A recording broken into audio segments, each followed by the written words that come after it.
IAS अधिकारी बनण्यासाठी खोटं प्रमाणपत्र दिल्याचा आरोप झालेल्या पूजा खेडकर नॉट रिचेबल झालेत। त्यांना मसुरीमध्ये चौकशीसाठी बोलवण्यात आलेलं, मात्र चौकशी आधीच पूजा खेडकर गायब झाल्याचं बोललं जाते। पाहूया सविस्तर रिपोर्ट। चौकशी आधीच पूजा खेडकर नॉट रिचेबल। सेवेत रुजू होण्याआधीच बडेजाव करत मिजाज। UPSCला बनावट मेडिकल सर्टिफिकेट दिल्याचं उघड।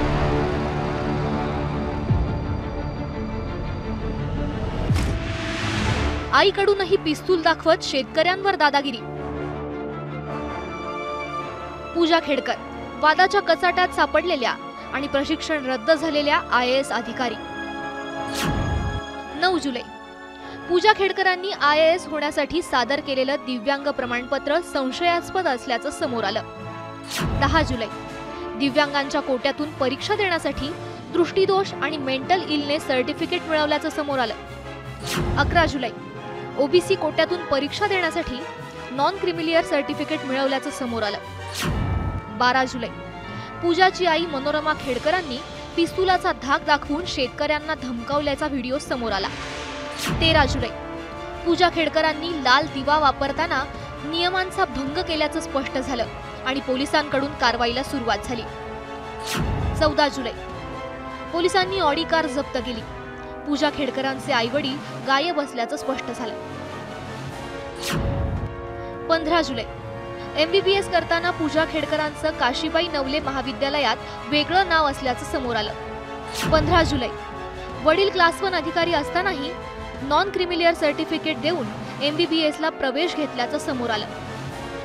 UPSCच्या परीक्षा प्रक्रियेत खोटी वैद्यकीय प्रमाणपत्र दिल्याचा आरोप त्यांच्यावर झाला आणि त्यांना मसुरीच्या प्रशिक्षण केंद्रात हजर राहण्याचे आदेश दिले गेले आणि त्याची मुदत संपण्याच्या दिवशीच पूजा खेडकर गायब झाल्यात।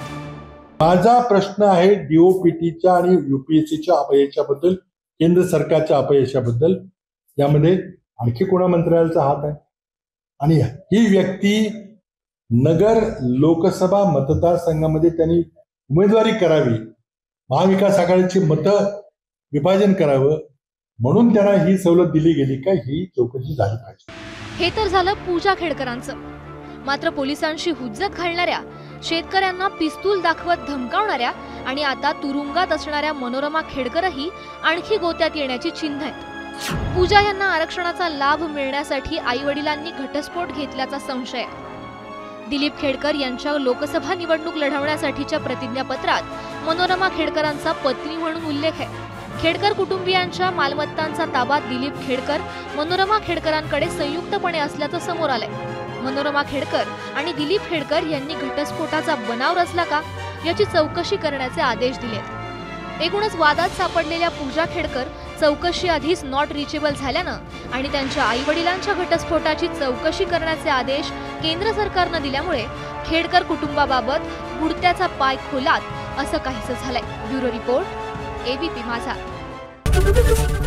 ABP माझा, उघडा डोळे बघा नीट।